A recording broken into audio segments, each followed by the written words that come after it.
अस्सलाम वालेकुम नाज़रीन, वाशिंगटन नाइट शो के साथ मैं हूँ आपका मेज़बान आसिम सिद्दीकी। नाज़रीन, आज हमारे साथ दानिश काज़ी साहब हैं और इनकी पाकिस्तान की सियासत पे बड़ी नज़र है और हम इनके व्लॉग्स वगैरह भी देखते रहते हैं। तो आज हमने कहा कि दुबई के अलावा कराची के हालात और उसके बाद जो है अमेरिका और पाकिस्तान के थोड़े-से रिलेशन के बारे में भी इनसे बात करेंगे।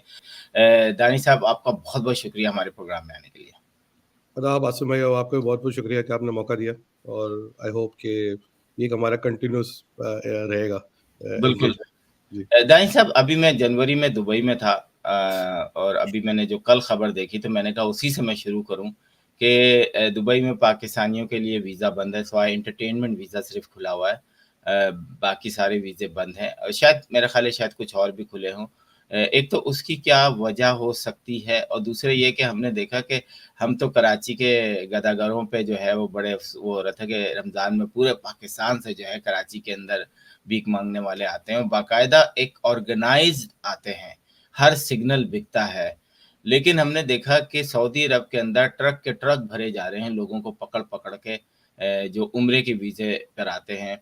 एफआईए का किरदार क्या होता है जब मैं और आप आ रहे होते हैं, तो वो हमसे पूछते हैं कहाँ जा रहे हो, क्यों जा रहे हो? इवन अमेरिकन पासपोर्ट देखने के बावजूद भी पूछते हैं हमसे सवालात। तो मैं चाहूँगा थोड़ा-सा इस पे हम तज्ज़िया कर लें कि दुबई के वीज़े के हवाले से और ये जो गदागरी में हम मशहूर हो रहे हैं दुनिया में। आज मुझे बड़ा अफ़सोस हो रहा था कि इंडियन टीवी चैनल बार-बार वो चीज़ें दिखा रहा था कि जी पाकिस्तानी जो है वो भीख माँगने के लिए पहुँचे हैं वहाँ पर और उनको जो है लोगों ने डिपोर्ट किया है, ये किया है, वो किया है। क्या कहेंगे इस पे? देखिए, पहली बात तो हमारे इंडिया के भाइयों के लिए कल की यकीन करें, आप बात है कल की रात को मैं खड़ा हुआ था, बस पार्किंग में पहुंचा था और एक बैगर मेरे पास आया और उसको मैंने जॉब ऑफर की। उसने कहा जॉब छोड़ रहा है, पैसे दे दे। अब वो इत्तेफाकन इंडियन था। तो ऐसा नहीं है कि सारे पाकिस्तानी होते हैं, इंडियंस बहुत मिलते हैं यहाँ पे और हमारे लोग भी हैं। मगर जो अफ़सोस की बात है वो ये होती है कि एक ऑर्गेनाइज़ तरीके से ये काम हो रहा है और ये आज का नहीं हो रहा ना आसिम भाई, ये कई सालों से चल रहा है। अभी जो पिछली गवर्नमेंट्स आती हैं, कभी जब जॉब्स दी लोगों को, तो वो लोग करते क्या है कि लोगों को ना 1 लाख रुपए लेते हैं उनसे। 65-70 हज़ार रुपए उनका खर्चा होता है वीज़े का, टिकट का। उनको यहाँ लाके छोड़ देते हैं वो। उनको कहते हैं कि आप बस भीख माँगो। लोग कहते हैं यार अपना बैल बेच के आए, कुछ भी बेच के आए, 4-5 हज़ार दिरहम भी कमा लिए, तो हम प्रॉफ़िट लेके वापस जा रहे हैं। तो वो एक अप्रोच के साथ आते हैं। तो मुझे, जहाँ तक मुझे पता है, मेरी मालूमात है, आई थिंक सारे लोगों का वीज़ा नहीं बंद किया उन्होंने। पहले ये था कि टूरिस्ट वीज़ा हर किसी को मिल जाता था। Every Tom, Dick and Harry जो भी अप्लाई कर रहा है, कर रहा है। अच्छा किया इन्होंने, भी थोड़ी सख्ती की है उसके अंदर। आई थिंक सर्टेन प्रोफाइल के लोगों को, सर्टेन एज के लोगों को, सर्टेन बैकग्राउंड के लोगों को ये अभी भी वीज़ा दे रहे हैं। मगर आई थिंक जैसे होता है ना, कोई भी मुँह उठा के बैग पकड़ा, आपने ऐसे नहीं देखा एयरपोर्ट पे लोग एक छोटी-सी पोटली लेके आ रहे हैं। सही है, तो ज़ाहिर-सी बात है वो अपना क्या एजेंडा लेके आए होंगे और क्या करने आए होंगे। तो फर्स्ट टाइम लैंड कर रहे हैं। तो दूसरा ये भी एक प्रॉब्लम हो सकती है कि इस वक़्त इकोनॉमिक रेफ्यूजी की बड़ी बात चल रही है ना। ये साइकिल आती रहती है सऊदी अरेबिया और पाकिस्तान के अंदर। जब इनको लगता है कि यार हम वीज़ा ओपन करेंगे, और अगर हमने सबके लिए ओपन कर दिया, लोग आएँगे, उम्रा पे आएँगे, इस पे आएँगे, रुक जाएँगे फिर आके। तो वो जो है ना, फिर उनके लिए मुश्किल हो जाती है। तो फिर वो हमारे सिस्टम पे बोझ बनेंगे, हेल्थ केयर पे बोझ बनेंगे, ये बनेंगे। तो वो करते क्या है कि यार वो कोशिश करते हैं कि जो सर्टेन प्रोफ़ाइल के लोग हैं उनको कंटिन्यू कर लें वीज़ा देने के लिए, और सर्टेन प्रोफ़ाइल के लोगों को फिर वो मना कर देते हैं। और वो सही भी है, क्योंकि फिर जैसे आपने खुद कहा कि बदनामी होती है पाकिस्तान की, और वो नहीं होती। फिर दूसरा, हमारे पाकिस्तानी थोड़ा-सा माशाल्लाह से एग्रेसिव भी हैं। अभी पिछले दिनों जब ये कुछ, आपको पता है पाकिस्तान के सियासी हालात थे ऐसे पीटीआई के, तो कुछ यहाँ प्रोटेस्ट वगैरह भी हो गए। तो मैं एक जगह अभी एक प्रोग्राम अटेंड कर रहा था सहूर का पिछले हफ्ते, तो उसमें एम्बेसी की जो रिप्रेजेंटेटिव थे उन्होंने बाकायदा ये बात बोली कि जब मुझसे सवाल पूछा किसी ने कि आप लोग क्या कंट्रीब्यूट कर सकते हैं, मसाइल हो रहे हैं, तो उन्होंने कहा यार आप लोग भी तो अपनी हरकतें थोड़ी कंट्रोल करें। तो आपने भी आके यहाँ पर नारेबाजी शुरू कर दी, रैली निकाल दी, प्रोटेस्ट कर दिए, जहाँ पर टॉलरेंस नहीं है इस बात की। वो कहते हैं यार आप खाओ, एन्जॉय भी करो, सब कुछ करो, मगर हमारे मुल्क का ना अमन-ओ-मान खराब ना करो, क्योंकि 200 से प्लस नेशनैलिटीज़ यहाँ पे रहती हैं। और मगर अनफॉर्चुनेटली क्या होता है, जब भी कोई इंसिडेंट होता है उसमें कहीं न कहीं पाकिस्तानी का नाम और सुनहरे हरूफ में लिखा जाता है। But they still love us. उसके बावजूद भी आप देखें 17-18 लाख पाकिस्तानी यहाँ पे रह रहे हैं, और मुझे उम्मीद है कि बाकी लोगों के लिए मुश्किलात क्रिएट नहीं होंगी। बाकी उन लोगों की जैसे जो टेम्परेरी तौर पे यहाँ पर आते हैं और कोई ना गलत काम करे चले जाते हैं। अच्छा, हमने देखा कि अभी सऊदी अरब में भी कुछ 5 के करीब पाकिस्तानियों का सर कलम किया गया, फांसी की सज़ा दी गई उनको चोरी के हवाले से। तो ये जो अभी सऊदी अरब वाले भी मैं जब लास्ट टाइम गया था सऊदी अरब, तो मैंने देखा कि वहाँ पर अब उस तरीके से नरमी नहीं है कि हर आदमी दूसरा आदमी जो है वो भीख भी माँग रहा है और जगह-जगह सीढ़ियों पर बैठे हुए हैं। बहुत ज़्यादा उन्होंने सख्ती की है। लेकिन अभी उम्रे के दौरान जो है, तो आपको लगता है कि पाकिस्तान के अंदर बैठे हुए इमिग्रेशन लोगों को भी थोड़ा-सा ख़्याल रखना चाहिए कि ऐसे लोगों को ना भेजें, जिनका खदशा हो कि वहाँ जाके भीख माँगे और देखिए मैं और उनका आप तो मालूम कर सकते हैं, तो वो तो उनकी तो प्रोफ़ेशनल जॉब है। देखें अब एफआईए को मैं डिफेंड नहीं करूंगा, मगर उनकी मजबूरी है ना। आप एयरपोर्ट पे टर्न अप करते हैं, आपके पास एक वैलिड टिकट है, वैलिड वीजा है, वो किस कंडीशन किस कैपेसिटी में आपको रोकेंगे? तो ये काम स्क्रीनिंग तो है, तो अच्छी बात है। मैं समझता हूँ कि ये दोनों मुल्कों को, यानी सऊदीया हो या यूएई हो, इनको थोड़ा खुद भी कंसिडरेशन करनी चाहिए हर किसी को वीज़ा देने से पहले। सिस्टम को देखना चाहिए अपने कि थोड़ा प्रोफाइल चेक कर लें। उन्होंने आहिस्ता से सख्ती शुरू की है। आपकी बात भी सही है, मगर ये जो पूरा रैकेट बना हुआ है ना, ये बनता तो ऐसी है कि बैकिंग ब्लेसिंग से ही बनता होगा, जहाँ पर आप डॉक्यूमेंट्स को फॉर्ज करके बताते होंगे मोस्ट प्रोबेबली ट्रैवल एजेंट्स को, और ट्रैवल एजेंट्स उसके बाद आपको वीज़ा निकलवा के दे देते हैं। इतना मुश्किल काम नहीं होता इसके लिए। अच्छा जनाब, अब हम चलते हैं हमारे महबूब मशग़ला पाकिस्तान की सियासत, जो कि पूरी दुनिया में जो है इस वक़्त आप किसी से भी पूछें, जहाँ-जहाँ डंका बजा हुआ पाकिस्तान है, हैं? डंका डंका डंका बजा हुआ है। अच्छा ये डंका हम कभी देखते हैं कि सोशल मीडिया पे नज़र आता है, लेकिन पाकिस्तान के अंदर नहीं आता। हमारे पाकिस्तान के नुमाइंदे अगर यहाँ पर वो भी आएँगे प्रोग्राम में, तो वो हमें कराची की सूरत-ए-हाल बताएँगे कि एग्ज़ैक्टली पाकिस्तान के अंदर कित क्या है और फिर ओवरसीज़ पाकिस्तानियों का अपना एक परसेप्शन है कि जी, हम हैं तो बस पाकिस्तान है और इमरान खान हैं तो पाकिस्तान है।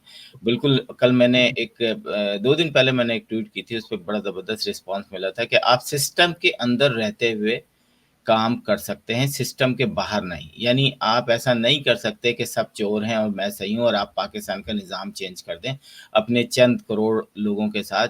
लेकिन पाकिस्तान के अंदर 24 करोड़ की आबादी और दूसरे भी सियासतदानों के फॉलोअर्स मौजूद हैं। तो मैं चाहूँगा कि आप थोड़ा-सा हमें एज़ ए पाकिस्तानी बताएँ कि जो पाकिस्तान की सियासत है और आजकल हम देख रहे हैं अदालतें जो हैं वो भी थोड़ा एक्टिव हुई हुई हैं और बड़ा पॉज़िटिवली मेरे हिसाब से बहुत अच्छा काम कर रही हैं। और पहली दफ़ा हमने तारीख में मैंने अपने तौर से देखा है कि आप अदालतों के ऊपर उँगलियाँ नहीं उठा सकते। येस, अभी भी कुछ लोग उठा रहे हैं, लेकिन आप उस तरीके से जैसे कि हमारे यहाँ साकिब निसार जैसे या इफ्तिखार चौधरी जैसे मैं समझता हूँ कि गंदे किस्म के लोग आए जिन्होंने पाकिस्तान के बड़े-बड़े जो फ़ैसले थे उन पर उनको चैलेंज करके मिलियंस ऑफ डॉलर का पाकिस्तान को नुकसान पहुँचाया जबकि उनका वो डोमेन नहीं था। तो क्या कहेंगे? तो मैं चाहूँगा थोड़ा-सा आप हमारे नाज़रीन को बताएँ कि आपके नज़र में इस वक़्त पाकिस्तान की सियासत किस डगर पे है और कहाँ पर जाके इसको रोकना है? जी। देखिए, सीधी-सी बात है कि जैसे आपने बड़ी अच्छी बात कही, आपने एग्ज़ाम्पल है आपके अपने मुल्क में जहाँ बैठे, डॉक्टर मार्टिन लूथर किंग की एग्ज़ाम्पल है। सही है, उन्होंने कैसे सिस्टम में रह के सिविल लिबर्टीज़ के लिए फ़ाइट करके अपने हकूक़ हासिल किए। उन्होंने ये तो नहीं कहा ना कि अमेरिका तोड़ दो। इसी तरह नेल्सन मंडेला की एग्ज़ाम्पल है, उन्होंने ये तो नहीं कहा साउथ अफ्रीका तोड़ दो, एक गोरे का साउथ अफ्रीका बना दो, एक हमारा बना दो। उन्होंने भी सिस्टम में रह के अपनी कोशिश की और उसी के अंदर से अपने हकूक़ हासिल किए। हमारे यहाँ भी जो मैच्योरिटी है ना वो आनी पड़ेगी, मगर आपका जो इस वक़्त जो सब परेशान हैं, वो इस बात पे परेशान हैं कि इस वक़्त इतनी पोलराइज़ेशन है पॉलिटिक्स के अंदर, इतनी खतरनाक किस्म की पोलराइज़ेशन है कि लोग जो है, अगर एक टाइम ऐसा आएगा, जो डर मुझे है कि जब लोगों को उसमें से कुछ सॉल्यूशन नज़र नहीं आएगा, तो ऐसी पॉलिटिक्स का जो शाखसाना होता है वो हमेशा, अगर आप तारीख उठा के देख लें, तो वो रेवोल्यूशन होता है, इनकलाब टाइप की कोई चीज़ निकल आती है उसके अंदर से। तो अब पॉलिटिशियंस को भी चाहिए कि थोड़ा-सा अपना दिल वसी करें। कोई अपनी पोज़ीशन छोड़ने को तैयार नहीं है। पीपल्स पार्टी है तो वो सिंध को खाए जा रही है। अपना अपना पोज़ीशन कंसोलिडेट किए जा रही है। वो चाह रही है कि शायद 100% सिंध पे मेरी हुकूमत हो जाए। सही है, क्योंकि उनको वफ़ाक में अपने नंबर्स दिखाने हैं, और भी उनका एजेंडा हो सकता है। मेरा बिलीफ है कि सिंधुदेश एजेंडा भी हो सकता है। पंजाब के अंदर फिर पीएमएलएन है, वो उसको समझ में आ गई है कि मैं कुछ ना भी करूँ, मैं सिर्फ़ पंजाब को विन कर लूँ, तो मुझे पूरे पाकिस्तान की सीटों की ज़रूरत नहीं है। मैं उसी के नंबर्स के थ्रू और जो स्पेशल सीट्स होती हैं, इसके थ्रू एक अपनी सर्टेन मेजॉरिटी कंटेन कर लूँगी। उधर केपीके जो है वो पठानों की, पश्तूनों की पॉलिटिक्स लड़ रही है, पीटीआई सॉरी, वो उस तरफ चली गई है। ठीक है, पंजाब में उनकी प्रेज़ेंस, और वो शायद इसलिए है कि एक पंजाब में हमेशा से एक एंटी पीएमएलएन वोट रहा है, और वो चूंकि पीपल्स पार्टी नहीं है तो वो जारी बात है पीटीआई को डाल रहा है। पीपल्स पार्टी की कोई वर्किंग इतने सालों में दिखी भी नहीं कि पीपल्स पार्टी के ऊपर एक अब ठप्पा लग गया कि सिंध की पार्टी है। तो मुझे नहीं लगता कि आइंदा कभी आने वाले बरसों में पीपल्स पार्टी को इंडोर्स क्रिएट कर पाएगी अनलेस कि कोई एक सर्टेन उनको एक सर्टेन तबके का वोट ना मिल जाए वहां पे। कराची की सियासत की हम बात करते हैं, कराची में तो एक उधम किस्म का वैक्यूम बना हुआ है। एमक्यूएम ने जिस तरह पोजीशनिंग अपनी की है इस इलेक्शन में, कुछ लोग कहते हैं कि ये कुछ सीटें ऐसी हैं जो कि उनको दे दी गई हैं और पॉसिबल भी हो सकता है। तो उसके अंदर ये है कि वैक्यूम तो है ना, और लोग डिसइंफ्रेंचाइज हुए हैं पॉलिटिक्स से।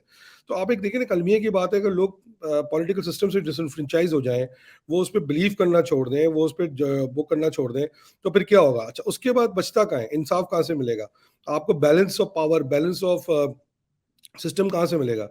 फिर आप देखते हैं जी, जुडिशरी की तरफ देखते हैं। अब जुडिशरी के अंदर फिर जैसे आपने बड़े ज़बरदस्त नाम लिए, आपने चौधरी इफ्तिखार चौधरी का नाम ले लिया, आपने साकिब निसार का नाम ले लिया। They were clear politicians, they were not जजेस। इन्होंने जो फैसले किए, आपने बिल्कुल सही कहा, रिकोटेक के मामले को इन्होंने खराब किया, स्टील मिल के मामले को इन्होंने खराब किया, टर्किश एलएनजी के मामले को इन्होंने खराब किया। मुल्क को बिलियंस ऑफ डॉलर्स का जो ना नुकसान हो, जिसको आज आप भुगत रहे हैं। पॉलिटिकल इंटरफेरेंस इन्होंने की। तो अब लोग क्या चाहते हैं कि यार चलो, सियासतदानों से तो इंसाफ नहीं मिल रहा, फिर आप कहते हैं चलो यार अदालतों में चलते हैं। अच्छा, अदालतों में एक अजीब बुरहान बना हुआ है पिछले कुछ सालों से थैंक्स टू मिस्टर बंदयाल। ये क्लियर था, जैसे अभी आप किसी भी जर्नलिस्ट से बात करें, दो डिवीजन थे। इस कोर्ट में जाएंगे तो ये वाला फैसला आना है, इस कोर्ट में जाएंगे तो ये वाला फैसला आना है। अब आप देखें ना, पीटीआई जो है वो केपीके की अदालतों से रिलीफ लेती जा रही है। सही है, इट्स वेरी क्लियर। जिसको भी राहदारी जमानत चाहिए होती है, वो उनको केपीके के सुप्रीम कोर्ट से, या सॉरी सुप्रीम कोर्ट से पेशावर के मिल जाती है, हाई कोर्ट से। भाई ऐसा क्या है कि जो पेशावर के हाई कोर्ट में है तो लाहौर हाई कोर्ट नहीं दे पा रहा, या सिंध हाई कोर्ट नहीं दे पा रहा, आपको वहीं से क्यों मिल रहा है?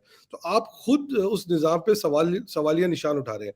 अच्छा, अब जो एक लेटेस्ट पढ़ना चल रहा है, सोचने वाली बात है कि ठीक है, अच्छी बात है, आपने एतराज उठाया कि जी इंटरफेरेंस हो रही है, हमें इन्फ्लुएंस किया जाता है। तो यार देखें, कब नहीं हुआ ये वाकयात, कब नहीं हुए? क्या ये मुशर्रफ साहब के दौर पे नहीं हुए ये वाकयात? तब आप कहाँ थे? तब तो आप वकला तहरीक चला रहे थे, आप जजों की तहरीक चला रहे थे। सही, क्या उस वक्त इंटरफेरेंस किसने नहीं की थी? आज आप नाम ले सकते हैं, पता नहीं आप अलाउ करें ना करें। जिन साहब ने की थी वो, उनके बारे में मशहूर है, कहीं एक बहुत ही वेस्टर्न का वो एक मुल्क में जजीरा है, कुछ लोग कहते हैं। तो point of the matter is कि कब इंटरफेरेंस नहीं हुई? आपका तो कैरेक्टर तब बनता है ना। ये हमारा ईमान तभी को जागता है कि जब हमारे पर पड़ती है। तब आपका ईमान क्यों नहीं जागा जब आपके आपके वो आप बेनिफिशियरी थे उस सिस्टम के? मैं अभी भी इस बात को अप्रिशिएट करता हूँ कि नहीं होना चाहिए, मगर अनफॉर्चुनेटली उसके साथ साथ आप don't become high high moral ground पे बात ना करें, क्योंकि in the end of the day आप बेनिफिशियरी रहे। ठीक है, अगर आप एग्री करते हैं कि आइंदा, फिर आप एक्सेप्ट करें। इनकी मे बी ज़मीर उस वक़्त जागते हैं, माज़रत के साथ, सॉरी कथा कलामी की मैंने, कि इनके ज़मीर उस वक़्त जागते हैं जब इनके हाथ में कुछ नहीं रहता। अब हामिद मीर का एक वो आया कि जी मेरे और मेरे उस, मतलब आप कैसा बयान दे रहे हो? मैंने खुद जियो पे चलते हुए देखा है कि चीनी इंजीनियर्स, मैंने और अखबारों में देखा है, बल्कि अपनी सोशल मीडिया पे सबको नज़र आ रहा है। लेकिन हामिद मीर आके डायरेक्ट कह रहे हैं कि जनाब हमको तो भाई नाम बता दो। अगर तुम्हारे को पता है, नहीं जी मैं आपको बता नहीं सकता, मेरे और बहुत सारे मेरे जैसे जर्नलिस्टों को कहीं से वो आता है। यार आप मतलब किस किस्म की दुनिया आप कहाँ लेके जा रहे हो? अभी दोगला आदमी है आसिम भाई, दोगला आदमी है। खुद का भाई जो है केयर टेकर गवर्नमेंट में बैठा था मोहसिन नकवी के अंडर। बिल्कुल, मोहसिन नकवी किसका आदमी है सबको पता है। आप उसकी गवर्नमेंट में बैठे हुए थे, अब आप कह रहे हैं कि जी वो गवर्नमेंट खराब है। सही है। अच्छा, आप हमेशा से इस तरह की कंट्रोवर्शियल बातें करते आए हैं। सही है। पता नहीं आपको क्या नफरत है। आप बेनिफिशियरी भी हैं इस चीज़ के, और इनकी बहुत सारी स्टोरीज और भी हैं, चले उस पर हम क्या बात करें। मगर point of the matter is कि आपकी बैलेंस नहीं है ना। आप देखें, आप देखिए, छोटी सी बात है आसिम भाई, अफसोस इस बात पे होता है कि हामिद मीर को या जिब्रान नासिर जैसे ब्रांड्स को बलूचिस्तान में होने वाले मिसिंग पर्सन्स पे या केपीके में मिसिंग पर्सन्स पे तो बड़ी तकलीफ होती है। मगर जिस शहर से हम आते हैं, कराची, वहाँ आज भी जो है ना 100 से ज़्यादा मिसिंग पर्सन्स है, उस पे किसी को तकलीफ नहीं होती। उस पे आज तक किसी ने नाम नहीं लिया। मतलब कराची के अंदर कोई मर जाता है बेचारा, शहीद कर दिया जाता है, या एक्स्ट्रा जुडिशियल कर दिया जाता है, उसको मिस कर दिया जाता है, तो उस पे तो कोई तस्करा है ही नहीं ना। आज तक हामिद मीर ने कितने प्रोग्राम किए हैं, जिस स्पीड से बलूचिस्तान, मतलब देखिए बलूचिस्तान के अंदर जब वो जाके इंटरफेरेंस कर रहे हैं, तो क्लियर है ना वो किसी एजेंडा पे कर रहे हैं। उसको कराची के ऊपर आके क्यों नहीं तकलीफ होती है उनको? जिब्रान नासिर को तकलीफ क्यों नहीं होती? इसीलिए नहीं होती कि ये किसी एजेंडा पे काम कर रहे हैं। तो मैं तो फ्रैंकली हामिद मीर की बात को उतना सीरियस नहीं लेता, और हामिद मीर अपनी चालाकियों से ना अपने आप को खुद एक्सपोज कर रहे हैं आहिस्ता-आहिस्ता, मेरी नज़र में। मुझे तो ये लगता है कि आपने इतनी गोलियां खा के भी सच बोलना नहीं सीखा। अभी भी आप गोल मोल जवाब देते हैं। आप पाकिस्तान की पब्लिक इतनी पढ़ी लिखी नहीं है कि आपकी इन मोल बातों का मतलब समझ जाए। लेकिन चलें आगे चलते हैं कि कराची के अंदर जो आजकल एक बड़ी रोज़ आना जो है, आप सोशल मीडिया पे देखते हैं किसी के घर का चिराग चला गया, और मैं समझता हूँ कि किसी एक घर का जब एक ऐसा बंदा जो कि घर की कफ़ालत करता हो, जब वो जाता हो, तो उस घर पे क्या गुज़रती होगी। लेकिन हमारे जो वज़ीर हैं सिंध के, वो कहते हैं कि जनाब बड़ा शहर है, ऐसी चीज़ें होती रहती हैं, आप लोग सीरियस ना लें, जिस पे इनको ठीक-ठाक इनकी चतरोल हुई है। लेकिन प्रॉब्लम ये है कि उमर शरीफ का मुझे वो जुमला याद आता है कि भाईजान आप फ़ील करें, आपकी बेइज़्ज़ती हो रही है। इनको फ़ील भी नहीं होती कि इनकी बेइज़्ज़ती हो रही है, इनकी इंसल्ट हो रही है, सोशल मीडिया पे ये सारी चीज़ें चल रही हैं। मैं सिंपल एक कहता हूँ कि हमें नज़र आना चाहिए कि लास्ट 1 मंथ में कराची या सिंध के अंदर जो जितने भी क्राइम हुए हैं, कितनों को सज़ा दी। आप पुलिस वालों की तो प्रमोशन कर देते हो, बाद में मुजरिम बाइज़्ज़त बरी हो जाता है। लेकिन पुलिस वाला जो है वो एक एएसआई से जो है वो डीएसपी और एसएसपी तक बन जाते हैं। तो और मैं समझता हूँ कि एक दफ़ा फिर सुप्रीम कोर्ट को जो है सिंध पुलिस को रिव्यू करना पड़ेगा, फिर आपको पता चलेगा कि हुआ क्या है सिंध पुलिस में। एजुकेशन में तो हम देख ही चुके हैं कि कराची के अंदर एकदम जो है 90% बच्चों को फ़ेल कर दिया। कोई किसी दूसरे मुल्क मतलब सूबे ने कोई इस पे आवाज़ नहीं उठाई। यहाँ हामिद मीर जैसे जर्नलिस्टों की भी आवाज़ें बंद हो गई कि भाई ऐसा क्या हो गया कि आपने बच्चे आ रहे हैं कि जनाब ये हमें फेल कर दिया गया। टीचरों की जॉब के साथ जब प्रॉब्लम होती है तो आप सिर्फ पैसे पे या कोटे पे जॉब दे देते हो, आप मेरिट नहीं रखते हो। मैं तो कहता हूँ सिंपल आप मेरिट पे करें। आप जो मेरिट पे उतरता है, चाहे वो पुलिस वाला हो, चाहे वो टीचर हो, चाहे वो किसी भी प्रोफेशनल जॉब पे हो, उस पे आप कोटा से लेकर और जान पहचान और पैसे पे ना रखें, क्योंकि उससे आपका फ्यूचर तबाह होता है। लेकिन आप क्या कहेंगे कि हमने देखा कि कोई ऐसा आ नहीं रहा रिस्पॉन्स सिंध गवर्नमेंट से जिससे लगे कि यार उनको एहसास है कि पाकिस्तान में 58 लोग जो हैं इस रमज़ान में जो है अपनी जान से हाथ धो बैठे हैं। देखिए, तकलीफ की बात यह है कि कभी-कभार तो ऐसा लगता है we are children of lesser gods, सही है। और फिर कभी-कभार कहना पड़ जाता है कि बुरा लग जाता है लोगों को कि जी आप हमें शायद दूसरे दर्जे का शहरी समझते हैं। अफ़सोस की बात ये आसिम भाई, देखिए सिंध गवर्नमेंट तो कराची के अंदर एक ना, मैंने पिछले दिनों एक व्लॉग किया था कि हमें बिल्कुल ऐसे चलाती है जैसे ईस्ट इंडिया कंपनी एक ज़माने में हिंदुस्तान को चलाती थी। सही है, वो आती थी, टैक्स कमाती थी, उनको कोई फ़र्क नहीं पड़ता था लोग क्या कर रहे हैं, जी रहे हैं, मर रहे हैं, किस तरह कर रहे हैं। आपको याद होगा उसकी कॉन्सिक्वेंशियली कलकत्ता में कहत आ गया था, हज़ारों लोग मर भी गए थे उसके अंदर। They don't care. उनका एक टारगेट है कि भाई इतना हमने कमा के यहाँ से निकाल के ले जाना है। अब मैं आपको एक फ़िगर बता देता हूँ, देखिए एक छोटी-सी फ़िगर है, 1000 अरब रुपया तो अभी तक सिंध गवर्नमेंट को मिलता है साल का ना, 300 अरब वो एडिशनल रेवेन्यू से कमाते हैं। 1300 से 1400 अरब सिंध गवर्नमेंट को पूरे साल में मिल रहा है। कराची की आबादी इस वक्त सिंध की 38% है, ठीक है? तो अगर आप सीधा-सीधा मैथ्स भी लगा लें, बेसिक मैथ्स भी लगा लें, तो 38% ऑफ 1300 बिलियन 1300 बिलियन कितना, मतलब रफली 500 बिलियन के करीब बन जाता है। हाँ। 500 बिलियन तो कराची को मिलना ही चाहिए ना, कम से कम नहीं तो 500-600 बिलियन तो मिलना ही चाहिए।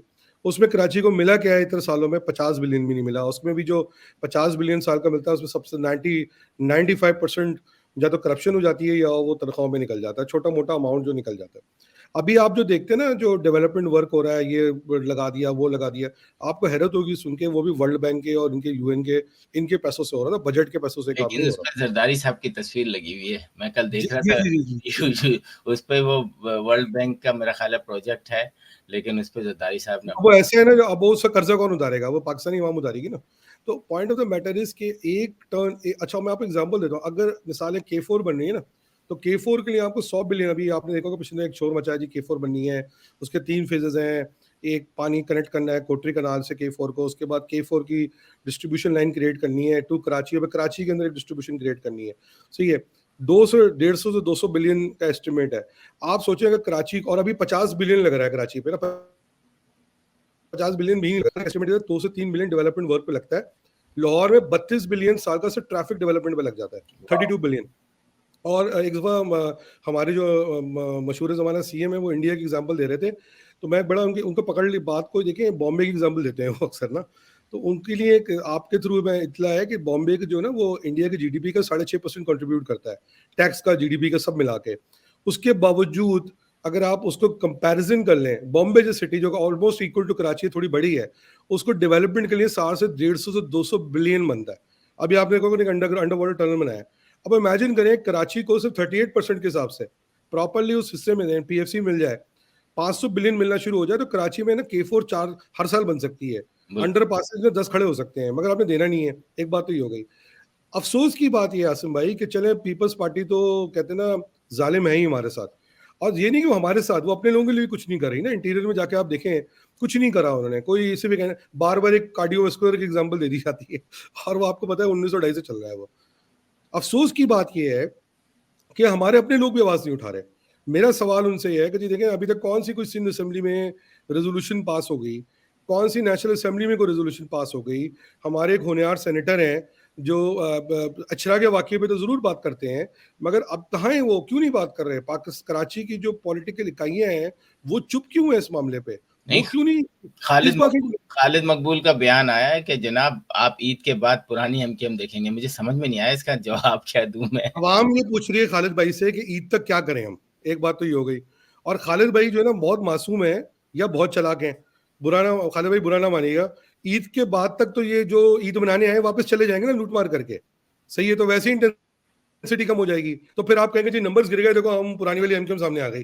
तो खालिद भाई कुछ और बात कर रहे हैं। मैं आपको बता दूं, मुझे नहीं लगता है खालिद भाई कराची अमनो मान से बात कर रहे हैं, वो कोई और खिचड़ी पका रहे होंगे और वो उसकी तरफ अंदिया दे रहे हैं जिस पुरानी एमकेएम की वो बात कर रहे हैं। तो तो पॉइंट अब देखिए, हम जब कराची की बात करते हैं, आज कराची जो है वो 25 साल पहला कराची नहीं रहा। आज जो है वो बल्कि पहले भी नहीं था। आप आज वहाँ पर जो है पाकिस्तान के वो मिनी पाकिस्तान कहलाता है। हम जब बात करते हैं, हम जब ये बात कर रहे हैं कि जनाब 50 या 60 लोग मार दिए गए हैं, तो उसमें ऐसा नहीं है कि सिर्फ एक उर्दू बोलने वाला या सिंधी बोलने वाला या पश्तो सारी बोलने, कम्युनिटी हो सकती उसमें है, सारी तमाम कम्युनिटी लोग होंगे। किस्म के लोग हैं। हम सबकी आवाज उठा रहे हैं। हम कराची जैसे न्यूयॉर्क है, न्यूयॉर्क को हम कहते हैं कि एक तरह से मिनी अमेरिका है, जिसमें तमाम, बल्कि दुनिया कहते हैं, उसके अंदर पूरी दुनिया के लोग वहां पे रहते हैं। और वहां पे जो भी उसका गवर्नर है, उसकी रिस्पॉन्सिबिलिटी है कि वो जो है अमन बहाल करे, और वहां पे इस तरह के फैसले लिए जाते हैं। बाज दफा एकदम हमने देखा कि जनाब ड्रग्स के हवाले से जो है ना पुलिस को नए इख्तियारात दे दिए गए, और 2 महीने के अंदर अंदर हमने देखा कि जी करोड़ों रुपए, बिलियंस ऑफ डॉलर की, सॉरी मिलियंस ऑफ डॉलर की जो है वो ड्रग्स पकड़ी गई। नजर आता है काम करते हुए, लेकिन पाकिस्तान के अंदर ये पाकिस्तान का सबसे बड़ा शहर कराची है, उसके अंदर हमें नजर नहीं आता कि कोई काम हो रहा है।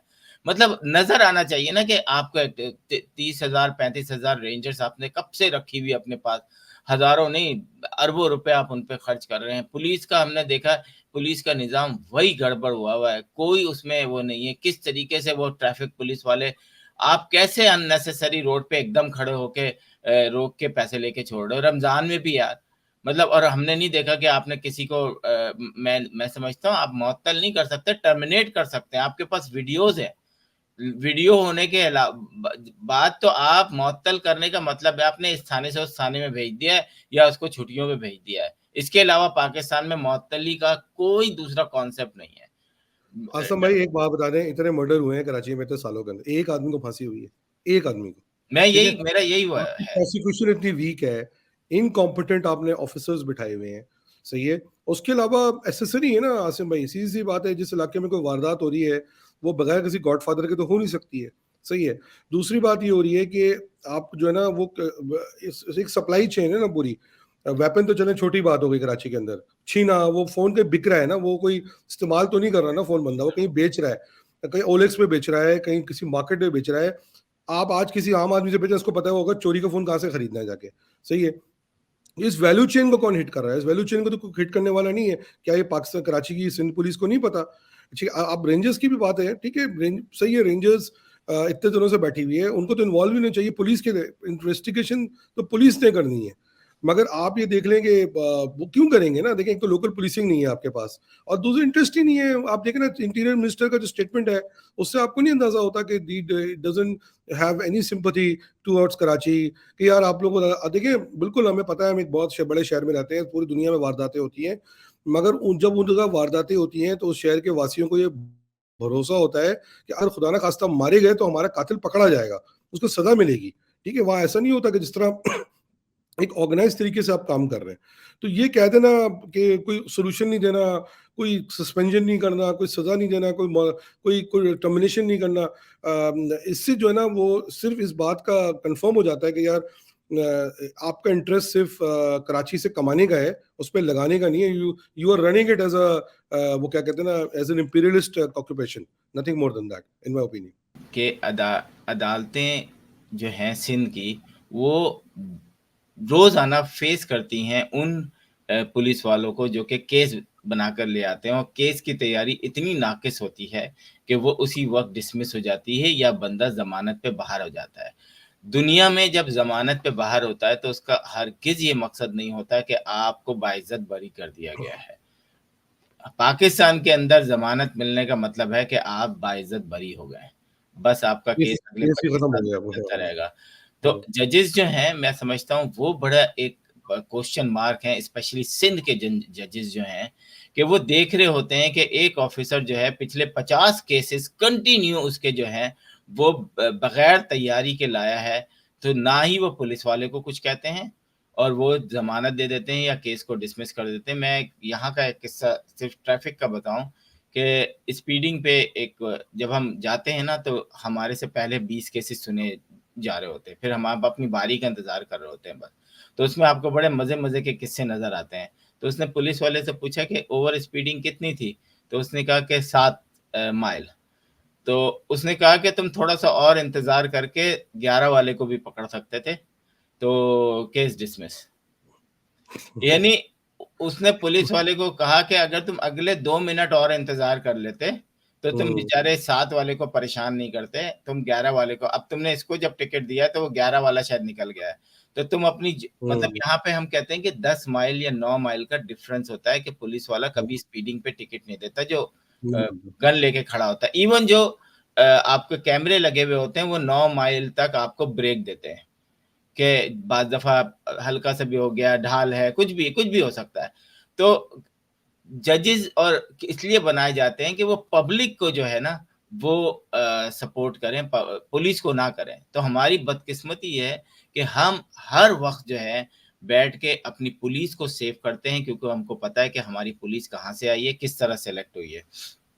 आखिर में दानिश साहब, मैं चाहूँगा कि आप जो भी बात हमारे नाज़रीन से करना चाहें, ये लास्ट कमेंट्स भी होंगे आपके, उसके बाद हम प्रोग्राम को क्लोजिंग की तरफ ले एक जाएँगे। कमेंट से फाइनल कमेंट, इवन जजेस को भी आपको स्क्रीन करके अपॉइंट करना चाहिए। वो भी बिल्कुल, बहुत बिल्कुल। सारे अ, पॉलिटिकल अपॉइंटमेंट है फिर मैं उनका अभी मुझे एकदम कुछ और याद आ गया कि हमारे तो आपको पता ही है शहबाज शरीफ साहब ने तमाम चीज़ें जो हैं वैसे भी आईएसआई को दे दी हैं कि जजेस हो या 19, 20, 21, 22 ग्रेड के जो लोग भी होंगे वो अब जो है स्क्रीनिंग पहले आईएसआई करेगी, उसके बाद जो है फिर वो उस जॉब पे होंगे। अच्छी, तो देखिए अच्छी बात है, नहीं, ज़ाहिर मैं बात समझता हूँ सही बात है, इसमें कोई बुरी मैं बात नहीं। शुरू में जो आपसे बात कह रहा था ना, जब आप अवाम डिसअपॉइंट हो जाएगी तो ज़ाहिर बात है आप मुल्क के इदारों को तो देखें। बस मैं कंक्लूजन में आपको ये बात कहूँगा कि देखें अवाम का भी कसूर है, अवाम चुप है, सही यस, है, और अवाम अवाम को बोलना चाहिए ना, अवाम खड़ी नहीं हो रही। अच्छा आप बोल रहे, अब देखिए मैं आपको छोटी सी बात बताऊं, आप टिकटॉक पे कोई तफरी करवा लें किसी बच्चे से, उसके व्यूज मिलियंस में होंगे, और आप सीरियस बात करके उनको अगर उनकी आगाही कर रहे हैं तो आप स्ट्रगल कर रहे होंगे 2000, 5000, 10,000 व्यूज के लिए, सही है। अभी अगर आज मैं यहाँ पर बैठ के कोई नंगी बात शुरू कर दूंगा, आप कर देंगे तो आपके मिलियंस व्यूज पहुंच जाएंगे। तो ये अवाम का शऊर भी बताता है ना, अवाम भी सीरियस नहीं है अपने मसाइल के हल के लिए, और अगर वो सीरियस होगी तो वो सही लोगों को चुनेगी। अच्छा अगर आप देखें ना कि सही लोग, अगर लोग निकल आते हैं, नंबर्स में निकल आते, तो कितनी धांधली कर लेता कोई सिलेक्शन के अंदर, सही लोग आते हैं ना इलेक्ट होके। मगर जारी बात है जब आप निकलेंगे नहीं, आप घर में बैठ जाएंगे, तो वही होगा जो हो रहा है कि आप पे जो ना मुसल्लत कर दिए जाएंगे। मैं खुदा ना खास्ता ये नहीं कह रहा कि कोई कराची के इलेक्शन की बात कर रहा हूँ, पूरे पाकिस्तान की बात कर रहा हूँ। कराची के अंदर ये हुआ है कि थोड़ा डिसइंफ्रेंचाइज हो गए हैं। आप स्पेस दिए जा रहे हैं, दिए जा रहे हैं, दिए जा रहे हैं, पानी खरीद के पी रहे हैं, चलो यार चलता है, बिजली सोलर लगा लेंगे, शोर नहीं मचा रहे। एज अ कॉम शोर नहीं मचा रहे। तो चूंकि आप एज अ कॉम शोर नहीं मचाएंगे तो इवेंचुअली फिर आपके ऊपर आहिस्ता आहिस्ता जो ना चीजें, कितने लोग, हर कोई सोचता है बाहर निकल जाए। आप भी जानते हैं, मैं भी जानता हूँ, बाहर भी अभी हमने जिक्र किया ना कितना मुश्किल हो रहा है बाहर निकलना, कितने लोग बाहर निकल जाएंगे, कितने लोग सक्सेसफुली बाहर रह सकते हैं, ये लोगों को भी सोचना चाहिए। तो लोग क्या कर रहे हैं, वो कह रहे हैं यार चलो जिंदगी गुजारो, घसीट घसीट के मौका मिलेगा बाहर निकल जाएंगे, और कुछ नहीं करना। ऐसा नहीं है, लोगों को चाहिए कि ये समझें कि कितने लोग बाहर निकल जाएंगे। सही है, खानदान में से एक आदमी, दो आदमी बाहर निकल जाएगा, सर कितने निकल पाएंगे उसके बाद। तो उनको चाहिए कि आवाज उठाना शुरू करें, तो अपने अपने लोगों से पूछे नहीं कि मैं एक सर्टेन पार्टी को सपोर्ट करता हूँ, मगर मैं उनसे सवाल करता हूँ, उनको अच्छा लगे बुरा लगे, मेरा राइट है भाई, मैं आपको सपोर्ट करूंगा, मैं आपसे क्वेश्चन करूंगा, अगर आप मुझे जवाब नहीं देंगे तो मैं अगली दफा आपको सपोर्ट नहीं करूंगा। ये बिल्कुल, यस यू करेक्टली मेंशन, जात बरादरी से ऊपर उठ के सवाल होना चाहिए कि भाई तुमने क्या किया मेरे लिए, काम करोगे तो मैं तुम्हें सपोर्ट करूंगा। अब सिर्फ इसलिए नहीं कि खालिद भाई बहुत जबरदस्त तकरीर कर देते हैं आके, या फैसल जवारी आके उर्दू में अपनी लहक की तकरीर कर देते हैं तो मैं इसलिए वोट डाल दूंगा, नहीं, काम करेंगे तो आपको वोट पड़ेगा नहीं। और ये कराची के लोगों को ना ये मैसेज दे दिया है उन्होंने, ऐसा नहीं है, 2013 के इलेक्शन में मैसेज दिया है, 2018 के मैसेज दिया है, 24 में भी मैसेज दिया है, और कि काम करोगे तो मगर उसका सोल्यूशन ये नहीं घर पे बैठ जाओ, आपका उसका रिवर्स करें, आप निकल जाए, नंबर्स में निकले। 90 लाख 1 करोड़ वोटर है, निकल आओ बाहर, 50 लाख वोटर निकल आओ, कितनी धांधली कर लेगा कोई। लेकिन दानिश साहब, मैं यहाँ पर आपसे इस बात से थोड़ा सा वो नहीं हूँ मुत्तफिक, क्योंकि हमारे यहाँ दुनिया में एक, जैसे यहाँ पे फ़लस्तीन के ऊपर एक मुज़ाहरा हुआ, तो हमने देखा कि गज़ा में, मतलब मैंने इतना बड़ा मुज़ाहरा कभी ज़िंदगी में नहीं देखा, लोग खुद से निकल रहे हैं ना। लेकिन जब हम कराची की बात करते हैं तो फिर कराची के जो सियासी पार्टीज़ हैं, चाहे वो जमात इस्लामी कह लें, हम कश्मीर के लिए निकलते हैं तो वो भई लोग ही लोग निकले, लेकिन अब हम अपने हक के लिए निकलते हैं तो लोग ही नहीं निकलते। मतलब आप कश्मीर के हक को अपने हक से ज़्यादा वो रख रहे हो। ये कौन सा है कि इंसान पहले रोटी खुद खाएगा। वो हम कहते हैं ना कि जहाज़ में जब ऑक्सीजन का वो गिरता है तो पहले आपने खुद लगाना होता है। पहले जो है बड़ा बंदा खुद अपने लगाएगा, फिर अपने बच्चे के लगाएगा, अपनी औलाद के लगाएगा। असल में खौफ है ना, देखें मैं देखने आपको में बताऊं, तो, सुनने में तो बड़ा बुरा लगता है, लेकिन हकीकत यही है। जी। एक खौफ है, लोग ये कह रहे हैं ग्राउंड पे कि यार हमने इतनी कुर्बानियां दी हैं, हमें क्या हासिल हुआ। कराची की सियासत में हजारों लोगों ने जाने दी हैं, ये हुँ, कोई पंजाब की सियासत नहीं, कहीं पर नहीं हुआ। दुनिया में आप कहीं भी पॉलिटिक्स में नहीं देखते कि जहां पर हजारों लड़के दफन हो गए, मिसिंग हो गए। कराची के लोगों ने, आप ये नहीं कह सकते कि वो इनएक्टिवेटेड थे, पॉलिटिकली चार्ज थे, जाने दे दी, सर कटवा लिए अपने, हासिल किया ना। जो आज इमरान के लिए वेव निकली है वो 1993 में एमक्यूएम के लिए भी निकली थी। मगर अब लोग ये कहते हैं हम अपनी जाने क्यों दें। वो जाने तब देंगे कि जब उनको सही लीडरशिप टॉप पे नजर आएगी, हाँ। उनको नजर आएगा कि हमारे इस एफर्ट का आउटकम मिलेगा। मैं, आप रिस्क लेके आवाज उठा रहे हैं, मगर अगर कल हमारा लीडर हमारे उस आवाज को, उससे मिलने वाले मैंडेट को जाके बेच दे, जैसे कि अभी सेनेट में हुआ है, तो मैं क्यों आवाज उठाऊंगा उसके लिए। सही है, तो ये, या प्रेसिडेंशियल इलेक्शन में हुआ है तो मैं क्यों आवाज उठाऊंगा उसके लिए। तो पॉइंट मैं कहूंगा यार, अगर मेरा मैंडेट बिकना ही है तो यार मैं भी अपनी सेफ्टी के अंदर रहता हूं, मुझे क्या पड़ी है। ये कॉन्फिडेंस देना किसका काम है, ये लीडरशिप का काम है। लीडरशिप एक कॉन्फिडेंस देगी। लोग, मैं आपको दावे से कहता हूं, लोगों के अंदर अभी भी शऊर है कराची के अंदर। आप देखें, स्मॉल पॉकेट्स में लोग निकल के अब कर रहे हैं बेचारे कोशिश, मगर जब उनको एक सेंट्रल लीडरशिप स्ट्रांग मिलेगी जिसपे भरोसा कर सकते हैं, उनको पता चलेगा यार हम उनके पीछे खड़े हो रहे हैं। जो अभी हमने कहा ना पीपल्स पार्टी, पीपल्स पार्टी, आप जाके पीपल्स पार्टी से खड़े हो जाते हैं, तो फिर आप सोल्यूशन कहां से निकाल रहे हैं। बिल्कुल। तो आप वो, जैसे फारूक भाई ने बोला कि हम मजम्मत करेंगे, किस मुंह से मजम्मत करेंगे आप। आपने प्रेसिडेंट को वोट डाला है, अभी आप उनके सेनेटर को वोट डालने जा रहे हैं, क्या बोलेंगे मजम्मत करते हुए, कि क्या अच्छा लगेगा आपको, कैसे लोग मानेंगे आप मजम्मत कर रहे हैं। तो ये लीडरशिप का फुकदान है आसम भाई। अगर कल सही लीडरशिप मिल जाती है और लोगों को पता है कि यार ये आप नहीं बिकेगा, ये हमारे पॉइंट पे खड़ा रहेगा, वो जरूर पीछे खड़े होंगे उसके, आप इंशाल्लाह। बार-बार लीडरशिप की बात कर रहे हैं। एक सवाल जो कि मेरे एजेंडे में नहीं था, आपके लीडरशिप पर आ गया। आप उसका सवाल का जवाब देना चाहें तो दे सकते हैं, नहीं देना चाहें नहीं दे सकते हैं। पूछिए पूछिए पूछिए। पाकिस्तान के अंदर क्या अल्ताफ हुसैन की सियासत आपको कहीं नज़र आती है? देखिए, मैं आपको बताया, मैं अल्ताफ हुसैन का एक, I used to support Altaf Hussain, और मैं उनमें से चंद लोगों में से हूँ जो 22 अगस्त के बाद भी अल्ताफ हुसैन के साथ खड़े थे।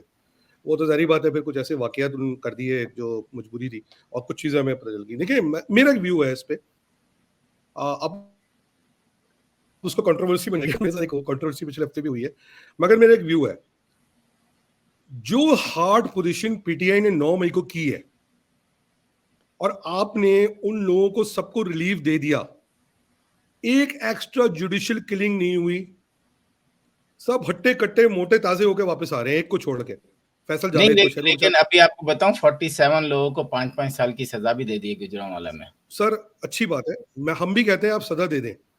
मैं भी एक जमाने में कहता अगर हमारा कोई लड़का गलत है आप सजा दे दें, उसको जान से ना मारें। जान से ना मारे, एक्स्ट्रा जुडिशियल तो नहीं किया ना सर उनका, बिल्कुल बिल्कुल। मिसिंग तो नहीं हुए ना। आज पीटीआई ये तो नहीं कह रही मेरे 47 लोग मिसिंग है, सही है।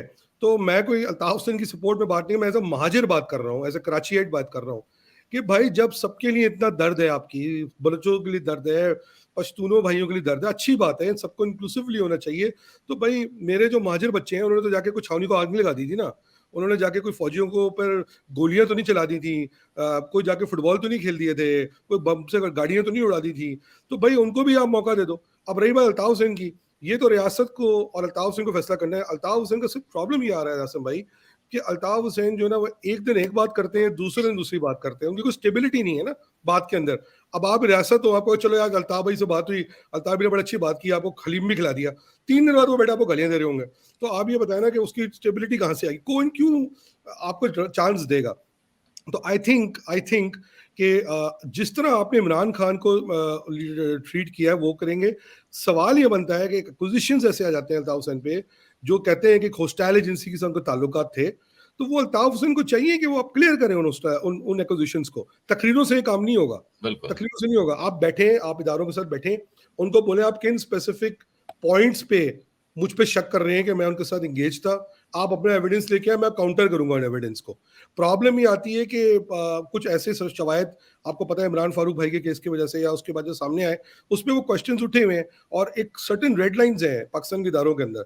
जब अल्ताफ हुसैन को खुद एफर्ट करनी पड़ेगी, स्टेट को भी चाहिए कि देखिए थोड़ा सा रिलीफ दें, इन द सेंस मैं ये नहीं कह रहा कि कोई ओपन हैंड दे दें, मगर देखिए बस हो गई, बहुत होगी ना।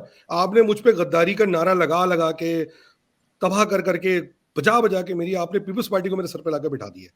मुझे क्या हासिल हुआ? देखिए ना, हम वाहिद पार्टी है जिसने एमक्यूएम ने जिसने अल्ताफ हुसैन को माइनस किया अपनी पॉलिटिक्स से। आप मुझे बताएं ना, एमक्यूएम को या कराची को उसका क्या फायदा हुआ? हम तो आज और महकूम बन चुके हैं। हम पहले ठीक है, पहले हम अपनी जाने दे रहे थे, हम अल्ताफ हुसैन की गलत पॉलिसियां, मगर अब वो पॉलिसियों भी सवाल उठ रहे हैं ना। जैसे आपने सुना होगा पिछले, तो मैंने कहा कि पहले तो हम इल्जाम लगा देते थे अल्ताफ हुसैन पे कि आप पीपल्स पार्टी का इत्तेहाद कर लिया, और ये सारे बैठ के बंद कमरों में बोलते थे यार हम क्या करें, हमें तो ऑर्डर आ गया था। आप भी तो वही काम करो ना, आपने डिफरेंस क्या किया? तो अल्ताफ हुसैन अकेले का कहाँ कसूर था उसके अंदर? आपका जवाब आ गया नाज़रीन। यकीनन मगर मैं, इसका मतलब ये नहीं है कि मुझ पे कोई इल्जाम लगाते कि मैं कोई अल्ताफ हुसैन को सपोर्ट कर रहा हूँ, बट जो सच है वो सच है। नहीं आपने कोई ऐसी बात नहीं की जो मेरा ख्याल है एक आम कराची का बंदा सोच सकता है। वही पॉलिटिकल एक्टिविस्ट, सोशल एक्टिविस्ट में ये पॉइंट है। बिल्कुल। तो दानी साहब के साथ यकीनन हम दूसरी, तीसरी और चौथी नशिस्त भी रखेंगे, कंटिन्यू रखेंगे।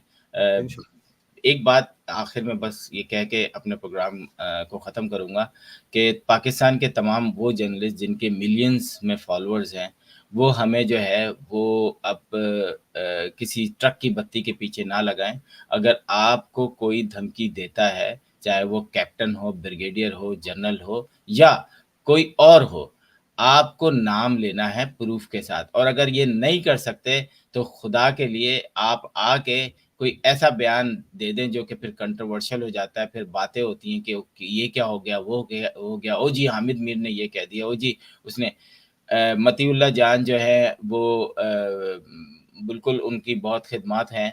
लेकिन ऐसा नहीं होता कि अगर आपको जज साहब ने टोक दिया या आपके बाद, तो आप उसके बिल्कुल दुश्मन ही बन जाए ना। आप लोग जर्नलिस्ट हैं और वो पाकिस्तान के जर्नलिस्ट हैं जो बड़े बुरे वक्तों में काम किया आप लोगों ने और खड़े रहे और अपनी जॉबों से नहीं, अपनी जान, आपके ऊपर गोलियां चली, आपको उठाया गया, आपको मुंह पे थप्पड़ मारे गए। ऐसे जर्नलिस्ट हैं, फीमेल जर्नलिस्ट हैं जिनको खड़ा करके उनके शौहरों को थप्पड़ मारे गए हैं। आप लोग नाम ले लें। अगर आप लोग गैरत वाले हैं और आपको लगता है कि ये नहीं होना चाहिए, तो आप आके सिंपल नाम लें कि फलां फलां आया था, उसने ये किया है, ये रहा सबूत। और अगर नहीं है सबूत तो फिर खामोशी से बैठे रहें, अफरा तफरी ना फैलाएं, फिर आप कुछ कर नहीं सकते सवाए उधम मचाने के। तो इन्हीं अल्फाजों के साथ दाई साहब आपका बहुत बहुत शुक्रिया। हम इजाज़त चाहते हैं, अगले प्रोग्राम के लिए देखते रहिए कैपिटल टीवी वाशिंगटन। खुदा हाफिज़। पाकिस्तान जिंदाबाद।